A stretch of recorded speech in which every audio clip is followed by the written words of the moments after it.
Hello, I'm Alex from Andy Best Recaps, and I'd love to tell you a story. In a world torn apart by endless war and pure chaos, a fragile, tiny angel, her black wings shredded and broken, swore on everything she had that she would get strong enough to crush all inequality and injustice. Time flew by, and that little angel evolved into the terrifying conqueror herself. A crew of adventurers, led by Lufas Mafahel, gathered their guts and came for her head. But man, did she unleash power beyond anyone's wildest dreams. We're talking an unstoppable ability that could utterly overwhelm even heroes of the absolute highest rank. It didn't matter how fierce their attacks were. Lufas always hit back with something even bigger, something even nastier. Even with all that raw power, she couldn't walk away from that insane clash totally unscathed. Their combined strength was just too freaking much.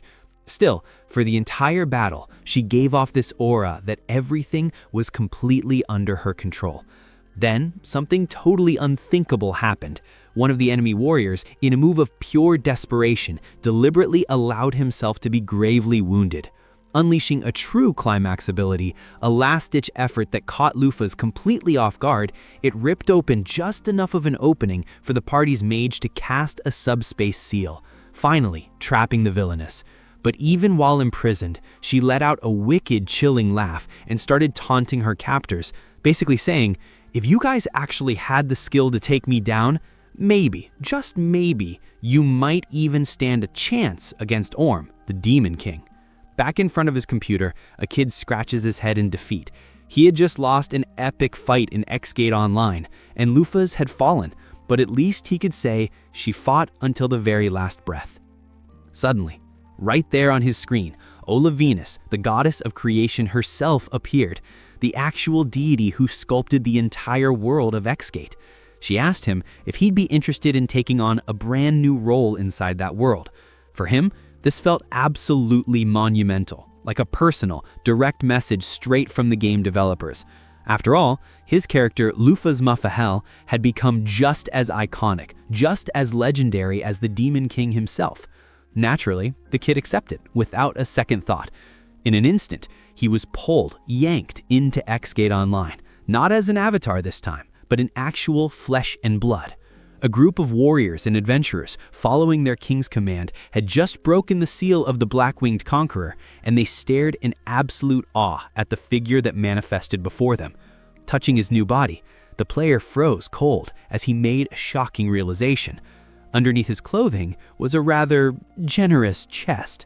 Somehow, in a twist of fate, he had been reborn as his own character. When he first created Lufas, his reasoning was dead simple. If I'm going to stare at this character for hours and hours, she'd better be absolutely beautiful. That was literally his very first mission in the game. What he never ever expected was to become her himself, the terrifying, yet undeniably stunning Black-Winged Conqueror. Desperate for answers, the kid tried to ask a question, but the words that tore out weren't questions at all. They were commands, fierce, absolute, and carrying such raw, dominating force that the poor adventurers collapsed to the ground as if crushed by gravity itself. They could only obey. Realizing that his racial ability, intimidation, must have activated, Lufas forced herself with incredible effort to rein it back in. The moment she did, an elf among the group turned bone white. He was utterly convinced the conqueror has returned. Lufas, her voice sharp and merciless, demanded the elf explain how he knew her. Terrified, he fainted right there on the spot, leaving the others to try and fill in the blanks. From their stammering accounts, she pieced together the brutal truth. She had been sealed away for 200 long years, and the Demon King still reigned supreme over Misgars. These adventurers had tried to use the X-Gate spell to summon a hero powerful enough to defeat him, but instead, they had accidentally revived Lufas Mafahel. It finally dawned on the kid trapped inside her. He was truly, utterly inside the game, and the X-Gate spell, a central mythical mechanic that had never once appeared during his entire gameplay, had finally been used. As mind-blowingly awesome as this wasn't the time to geek out. What mattered most now was figuring out the hell to do next. Seeing the abject fear plastered across everyone's faces, Lufas decided the best move was to simply get out of there. She told them to forget she ever existed and to just summon another hero in her place to go face the Demon King. Revenge for her sealing was definitely not on her radar. That last epic battle had been enough to last her a lifetime. No, this would no longer be the story of Lufas the Conqueror. Instead, it would be the journey of a young woman whose hopes had been shattered, now desperately searching for a new path. She wanted to see what the world had become, what form it had taken after 2 centuries. With that thought, Lufas spread her magnificent wings and soared into the skies, genuinely surprised to find she could still use them so freely. Soaring high into the open air, the boy, now the conqueror herself, felt an incredible rush of pure, unadulterated joy. He had been ripped into his favorite game, X-Gate Online, inhabiting a character he himself had meticulously created, a character so unbelievably powerful it thrilled him to the core. One day, he would definitely have to figure out how to get back to his original world, but that could wait. Soon after, he stumbled upon a towering landmark he hadn't seen in ages, an iconic structure at the very heart of the game's deep lore. X-Gate Online, set in the fantastical world of Mizgars, was a medieval fantasy MMO whose absolute crown jewel was its legendary PvP system. Players would swear fierce allegiance to a nation, wage brutal wars against rival kingdoms, and fight tooth and nail to claim victory for their side. But there was another feature that made the game truly unique: the groundbreaking narrative system which somehow adapted players' choices and actions into an official, evolving storyline. Lufas Mafahel was one of its most incredible examples. She had grinded her way to the level cap and become the strongest character in the entire game's existence. For the very first time in the game's history, her creator had managed to completely unify all of Mizgars under her iron rule. It was such a monumental, unbelievable fate that she was officially recognized in the lore, ever dubbed the Black-Winged Conqueror, and even granted semi-official legendary status by the developers themselves. But a world with only one supreme ruler, that sounded like zero fun to the kid.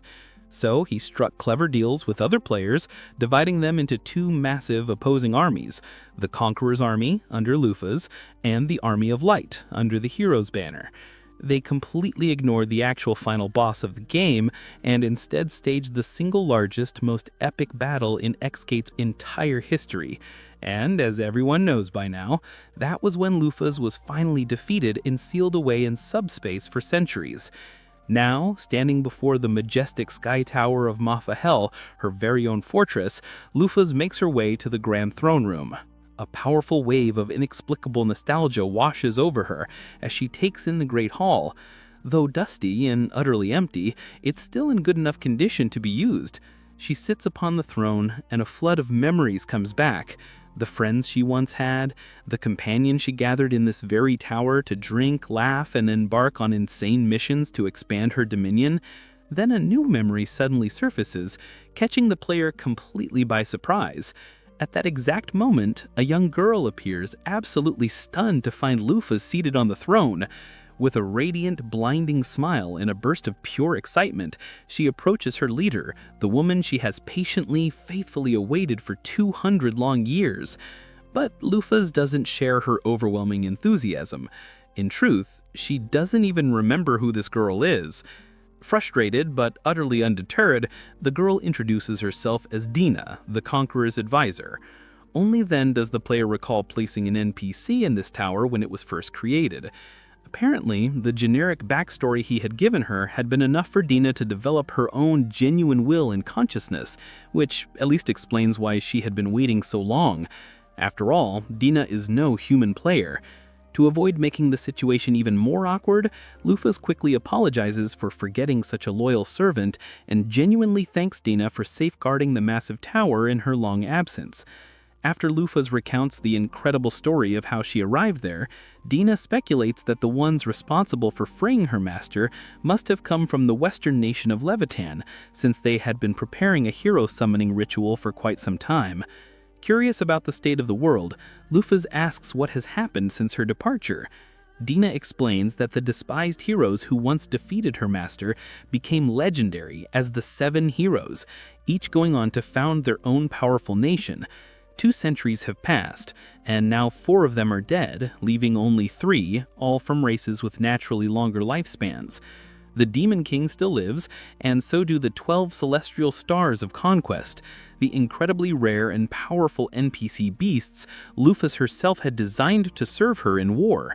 Back then, she believed a true ruler should always be surrounded by formidable subordinates, like 4 epic generals or something, so she meticulously created them.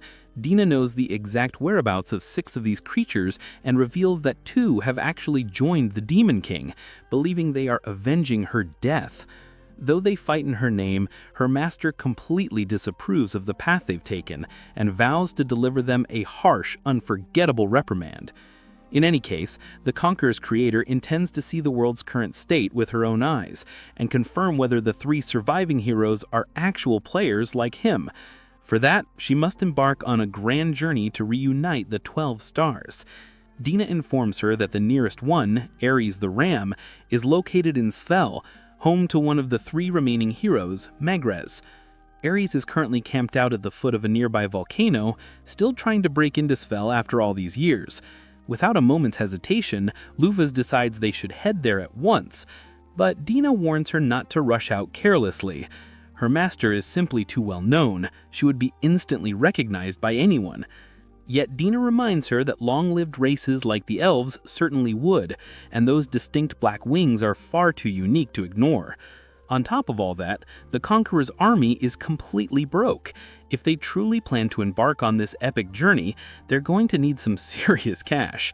So, Dina suggests they go undercover in Svel, register with the Adventurers Guild, and start by taking on small, inconspicuous jobs to avoid drawing any attention. And so, the pair sets out for Svel. Lufus dons a cloak that completely conceals her entire body, her majestic wings tucked tightly beneath her garments. Still, as she notices the lingering, curious stares of the townsfolk, she realizes she might actually be attracting a different kind of attention now.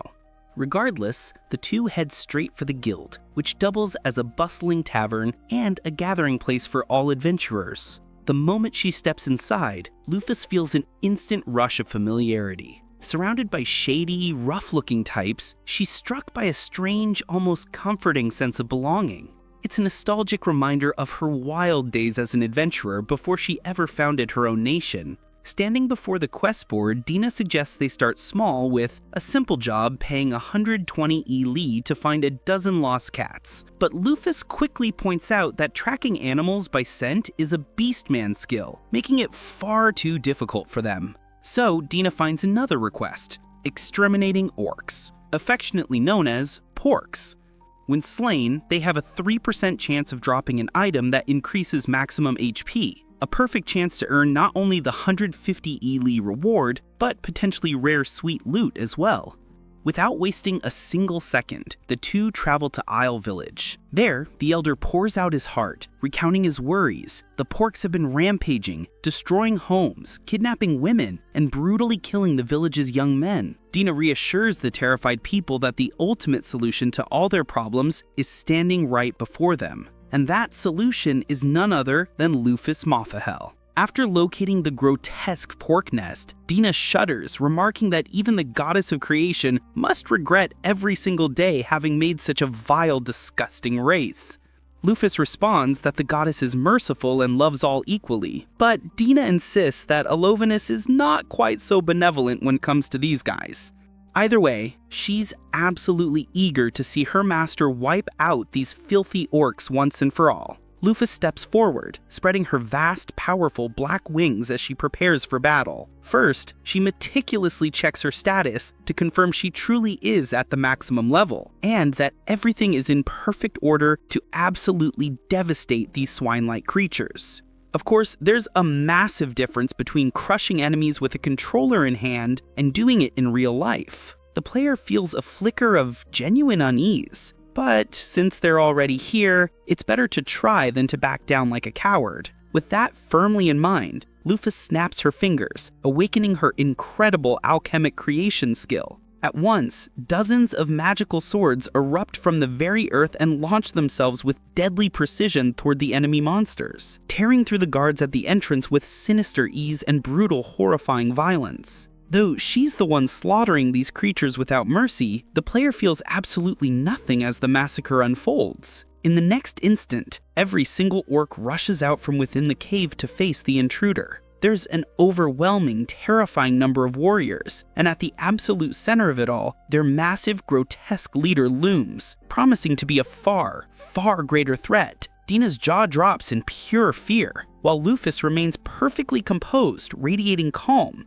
The moment the monsters charge at her, the Conqueror realizes just how absurdly, laughably slow they are. Every single movement looks like the agonizing crawl of crippled slugs compared to her lightning speed. With almost laughable ease, Mothahel rips the heads off the lesser orcs as if it were nothing more than a child's pathetic game. As blood rains down, the larger orc's eyes quivered with pure dread, and the black-winged Conqueror can't help but reflect on just how incredibly fragile these creatures truly are. In a desperate, primal frenzy, the orc chief hurls himself forward with all his immense weight, unleashing blow after blow. The very ground shakes beneath his fury, the terrain collapsing into utter chaos. And yet, despite this raging storm of blind rage, Lufus remains utterly untouched, pristine, completely unscathed. As flames rise, wrapping the monstrous chief in a fiery prison, the winged celestial reflects that the real difference isn't their fragility at all. It's that her strength and speed are so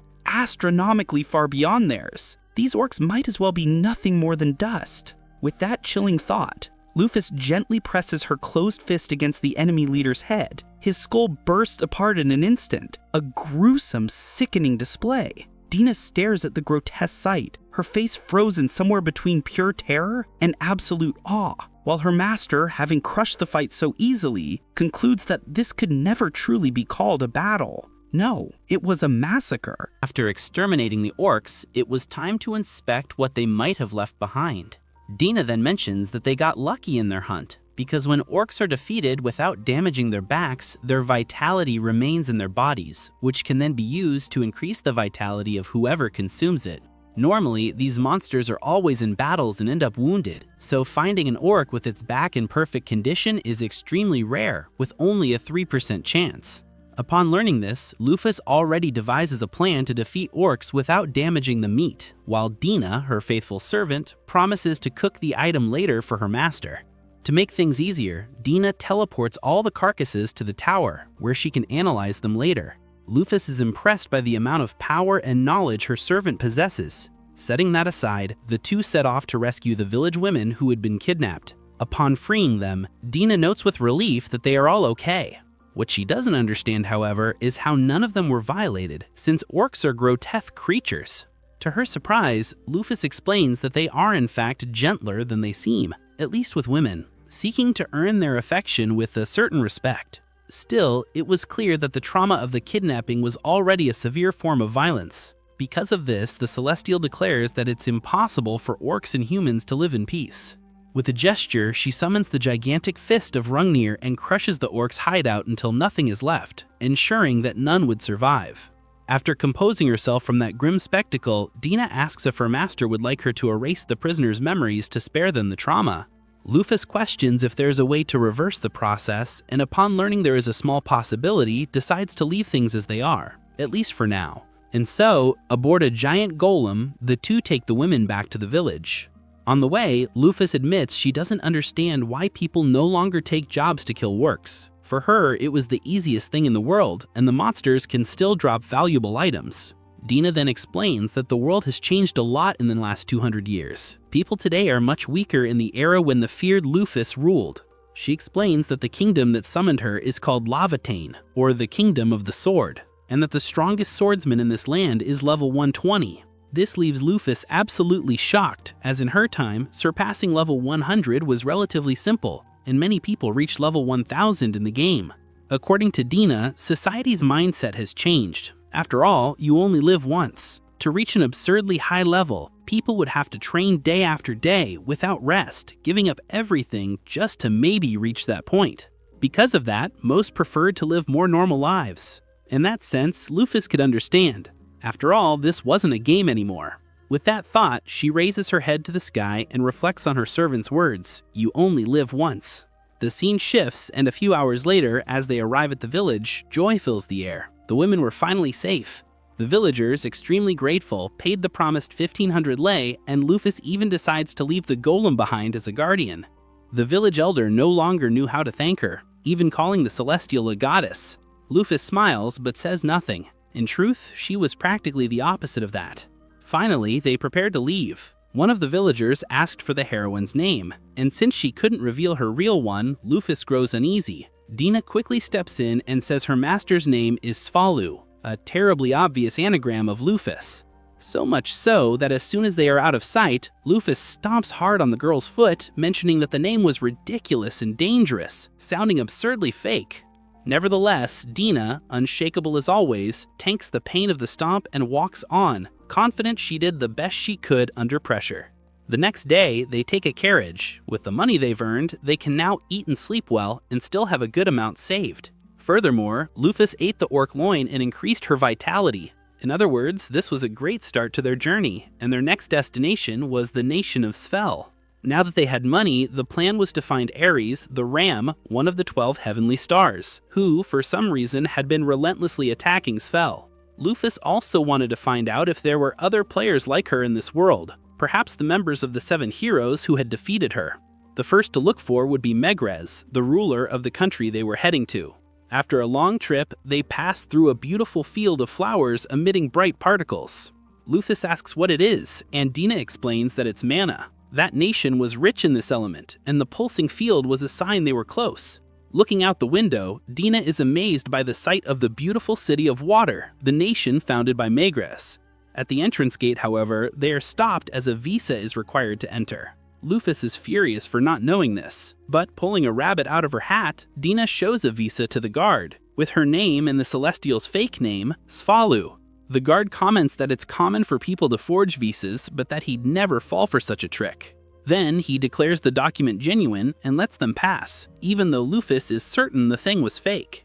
As the scene evolves, and now they're inside the city, the talkative assistant begins a small lecture explaining that the magical nation of Svel was founded by one of the 7 heroes, the elf known as Wise King Megrez. The country is famous for its abundance of mana, used to fund magic schools and the pursuit of knowledge, which is why people from all over the world come here. Lufus asks if the lake's glow is also mana, and Dina confirms, asking if her master isn't bothered, since celestial beings usually don't get along with that much mana. Lufus says that for some reason she feels perfectly fine, comfortable enough to go and meet with Megrez. Dina worries she might want to invade the castle, but Lufus assures her she doesn't want to cause trouble. She wants to resolve the situation with Ares peacefully, and for that, she first needs to visit the city's library to find out, from the history books, what has happened to the world in the last 200 years. They ask a man, who introduces himself as Goths, a mercenary, where the library is, and he offers to take them. Dina introduces herself and the suspicious, cloaked figure beside her as Svalun. Because of the slip-up, she gets another stomp on her foot. As they walk, Dina comments on how cozy the city is, and Gaunt agrees, lamenting that Ares' attacks have been scaring away visitors. Even so, he assures them the place will stand strong, as the entire lake surrounding the country is actually a water golem, created through alchemy by King Megrez. Lufus analyzes the golem's status and discovers it's a guardian deity named Levia with an absurd HP of 180,000 points. The scene moves on, and in the library, Lufus searches for more recent history books. On a certain shelf, she finds several books telling her own story, usually portraying her as a controversial or evil figure. She doesn't understand how Megrez allows texts that even question the 7 heroes themselves, and Dina explains that Megrez is not a tyrant. Speaking of which, she assures Lufus that Mafahal's image isn't as bad as she thinks, and that today, many believe that if Lufus were in power, humanity wouldn't need to fear the demons, especially since she was never a tyrant.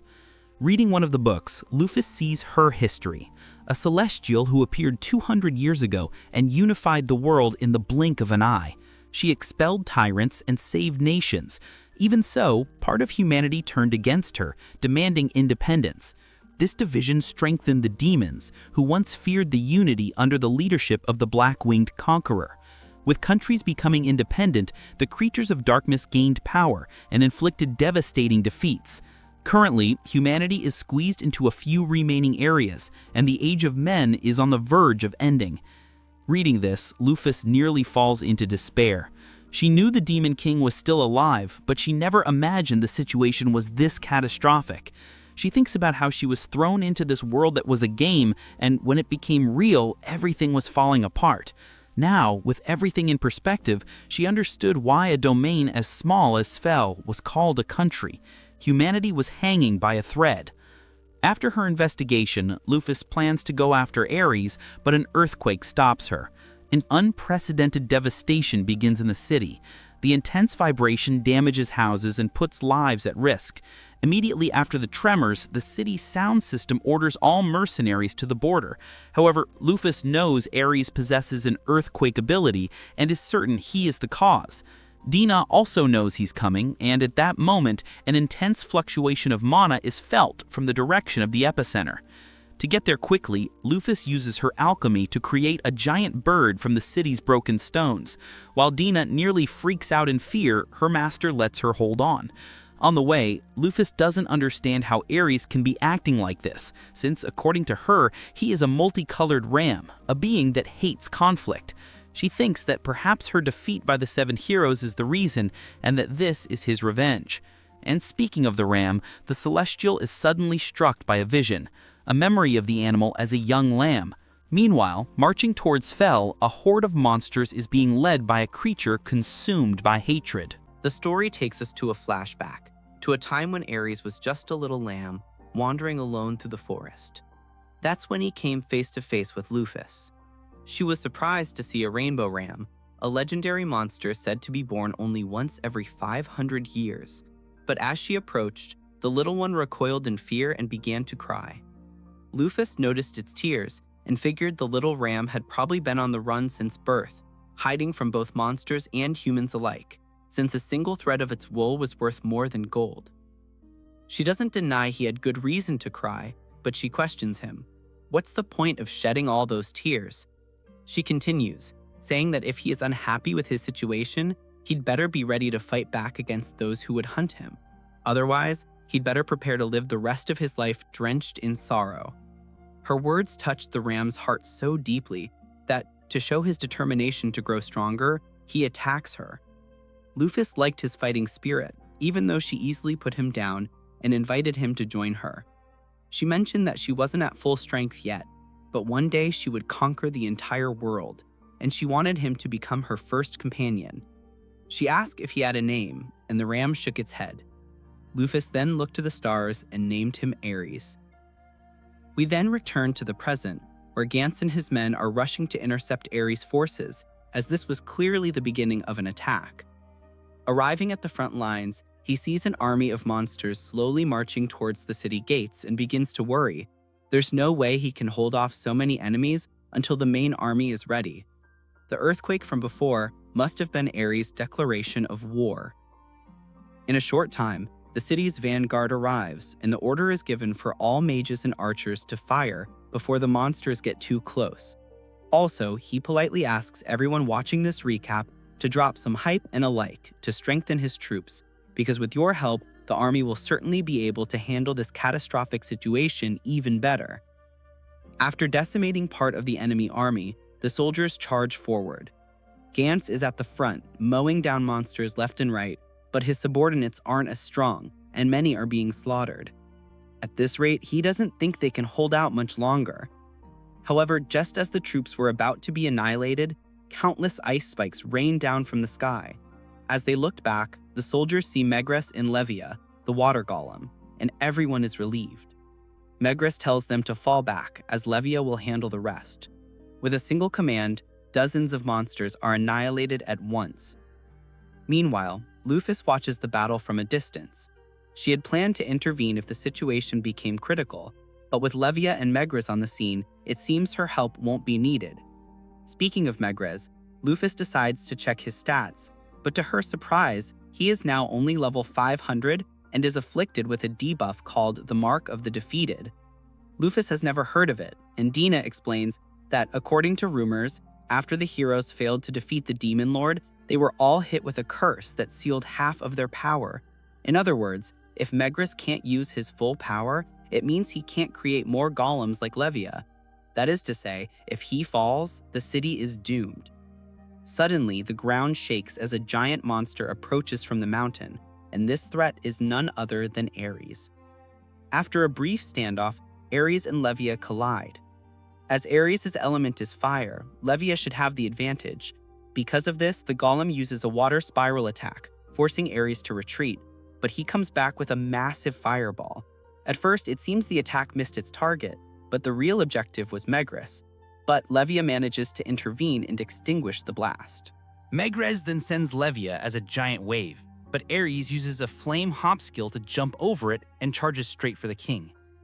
Megrez raises a barrier, but with only half his strength, the shield begins to crack. Before he can break through, Levia appears from behind and puts him in a chokehold. The soldiers cheer, but Lufus knows that although Levia will win this battle, he won't win the war. Levia's HP has been drained, and that was Ares' plan all along, to wear him down with constant attacks and retreat only to attack again in the future. A war of attrition that would guarantee his victory. Lufus can't let this plan go any further, so she grabs Dinah and leaps onto the battlefield. Just as Ares is about to launch another powerful attack, Lufus kicks him, sending him flying. Everyone is in disbelief, and Megrez wonders who could possess such power. But as soon as he hears the way she speaks, he realizes. Lufus doesn't want to confirm anything yet, telling Megrez she will handle Ares and that they will have a talk later. Before she leaves, Megrez warns her that someone is manipulating Ares from behind. Coming from an old friend, Lufus says she'll keep the warning in mind and flies off to confront him. Upon arriving, Ares asks who she is, which surprises her since in the game, he only made ram noises. As he doesn't recognize her, she activates her intimidation skill. As soon as he feels the terrifying pressure, he remembers his master. But even with her right in front of him, Ares refuses to believe it, as he is sure Lufus died a long time ago. Lufus doesn't want to waste time with words, simply saying that if he doesn't believe it, he's free to test her strength, and promises, as a courtesy, not to hurt him too much. Ares prepares to attack with full force, and Lufus even gets excited as this will be her first real fight. Ares charges with intensity, but after pushing her back for a few hundred meters, Lufus stops his momentum with one hand and calls him adorable for trying so hard. For a reward, she says she will give him a hug. In the next second, Ares is being lifted into the air by his head. Lufus throws him high, flies after him, and once she is above him, says she is going to pet him lightly, delivering a punch so hard it even hurt me, sending him back to the ground. However, before he lands, she flies underneath and decides to pet his chin, sending him back into the air. The people watch the fight and just think that the confrontation is balanced because while Lufus was hitting, Ares was getting hit. Lufus finally smashes him into the ground. However, the ram is still not willing to give up and begins to burn with bright blue flames, concentrating his strongest attack. She tells him to come at her with everything he has. He charges with incredible speed, and with a huge smile on her face, Lufus moves to intercept him, resulting in a gigantic explosion.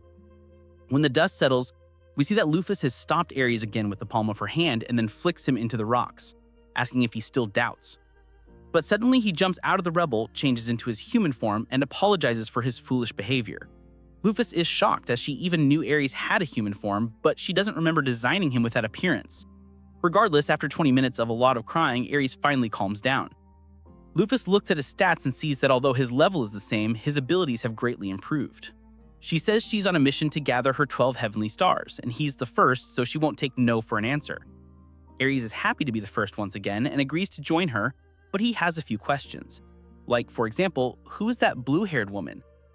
Dinah can't believe he doesn't remember her. She runs up to him, looks him in the eyes, and reminds him that she has been by Lufus' side the entire time. Suddenly, Ares recalls vague memories of Dinah next to the throne, but since she never moved, he thought she was a piece of furniture. He is surprised to find out she can talk, and she was very upset to be called furniture by the ram. Lucas chuckles a little, admitting that she also didn't know who Dinah was at first, but that she has been a great help, so she asks Ares not to make fun of her. After Lufus calms Ares' heart, she wants answers, and she gets straight to the point, asking why the hell he was trying to invade the city. Ares, looking all awkward, explains he only did it because he wanted to avenge Lufus after what the humans did to her. After all, if they hadn't sealed her, the demons would have been wiped off the map by now and the world would be at peace. Lufus actually finds the sentiment kinda cute and thanks him for wanting to avenge her, but she lays down the law. She's not even a tiny bit interested in revenge against humanity. But, leaving that aside, she remembers what Megrez had said, that someone was manipulating Ares. She asks, with that subtle way of hers, "Who was the bastard that filled your head with all this crap? She will not stand for anyone deceiving her subordinates." Ares, shaking in his boots, confesses it was one of the demons. And at this exact moment, over on the demon continent, that very demon, a guy named Mars, is getting ready to attack. He was patiently waiting for Ares to wear down Levia so he could invade, and he's prepared an army of monsters, all over level 80, thinking nothing can stop him.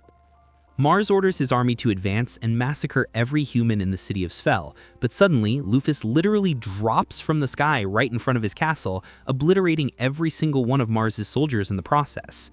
The demon has no idea who this woman is, but he instantly gets that she's strong as hell, so he decides to go and confront her. Mars questions Ares, asking why he stopped the attack. The ram admits he still hasn't forgiven humanity, but he now realizes that destroying everyone won't make him or Lufus happy.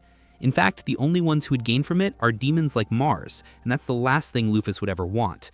Because of that, Ares swears he'll stop Mars right here and right now. Mars isn't even fazed, saying he expected this, and that now that Ares is no longer useful, he'll simply eliminate the ram. Lufus, treating this like a walk in the park, tells Ares to sit down and rest since he's still all busted up from the beating she gave him earlier. Mars is surprised that there's someone this strong on the human side, but it doesn't matter. As one of the 7 demon generals, he's confident he can defeat her. And then, my friends, he starts charging up his fire and ice powers, going into an unbearably boring monologue about how his technique works. He just yaps and yaps and yaps, and Lufus obviously gets sick of this pointless rambling. She just rams a punch straight into his face, so hard that the poor guy is sent blasting into the sky, and I can tell you for sure that was an extremely satisfying punch. With that problem solved, there's nothing left to do here. But before they go, she has some questions about those 7 demon generals. Ares is about to explain, but before he can say a word, Dina pops out of a portal and says, "I'll handle the explanation."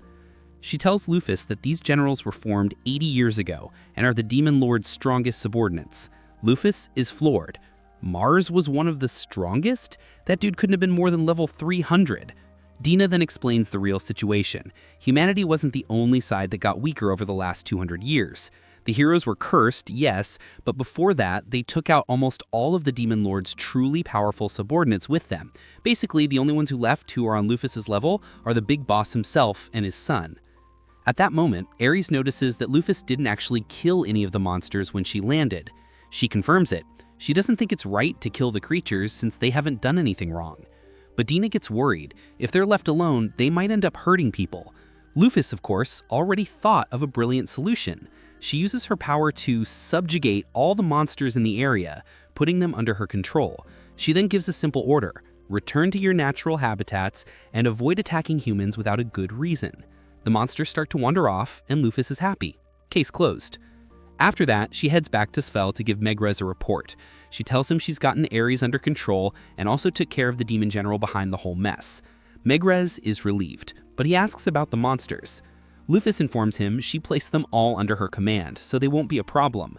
Hearing all this, Megrez has no more doubts. He asks her to come with him to discuss things in private.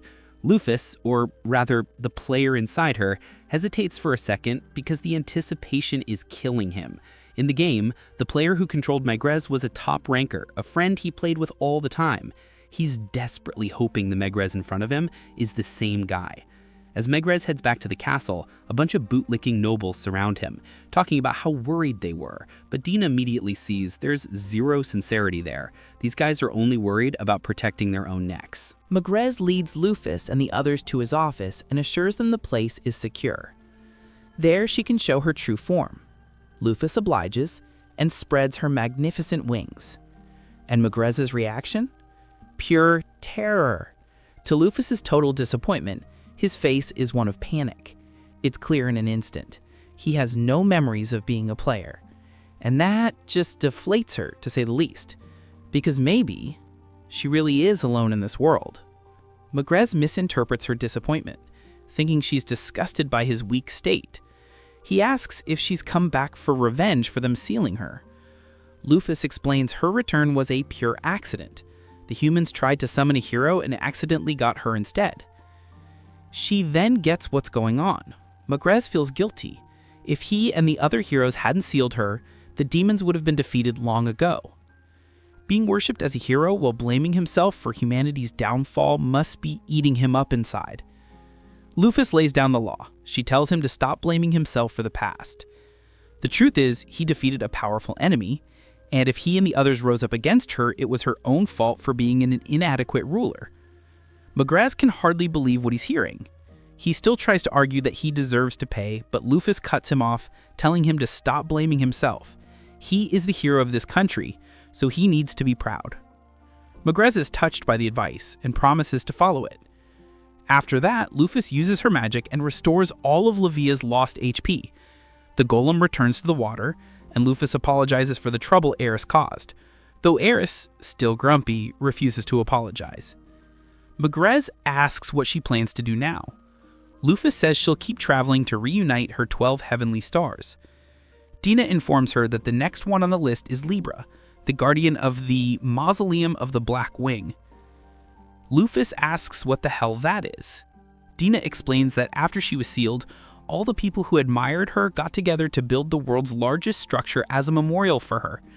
And at the very top, all of Lufus's old treasures and loots were stored, with Libra acting as a guard to protect them. And Lufus doesn't get why anyone would be dumb enough to fight Libra just to rob a grave. That's when Magrez explains the situation. It's not just people's levels that have dropped. Weapons have gotten way worse too. Many of the legendary weapons that used to exist were lost, and the only ones left are in Lufus's tomb. And of course, some bombshell information like that, about an arsenal of legendary weapons just waiting to be grabbed, deserves your like and your hype, doesn't it? Go on, help strengthen the channel so Lufus can get that loot. Humanity has been desperately trying to get its hands on those weapons to fight the demons, but thanks to Libra, all attempts have ended in brutal failure. Magrez, being pretty smart, makes a request. After Lufus retrieves Libra and her treasures, he asks her to please leave behind anything she doesn't plan on using. Lufus agrees. Before they go, Magrez says he has a gift. He uses a powerful magic to hide Lufus's wings so she doesn't have to wear that hood all the time, and also gives her a new outfit, which is much easier to move around in. On the way out, Lufus goes to say goodbye to Gauntz. The guy's confused, not understanding why such a beautiful woman is talking to him. Lufus takes off her glasses to show him it's her, and Gauntz's jaw just drops. He had no idea she was that hot. She thanks him for the help, and he wishes her safe travels. He almost asks if she's the Lufus from the legends, but he suddenly stops himself and tells her to forget it. Meanwhile, elsewhere, Mars finally crash lands face first in a forest. While he was flying, he realized the only person capable of hitting him that hard would be Lufus Mafal herself. But if she's back, all his plans will go down the drain. At that exact moment, a mysterious woman approaches, and my friends, she is identical to Lufus. She tells Mars his role is over and that it's time for him to disappear, like the pathetic puppet that he is. And with a snap of her fingers, Mars is completely erased from existence. And with this insane mess and the appearance of this deep web Lufus, today's episode comes to an end. Who the hell is this woman? If you guys want to find out, you know what to do. Smash that like button and that hype button to give us that strength. Leave a comment down below telling me what you thought, and of course subscribe and hit that bell so you don't miss the continuation.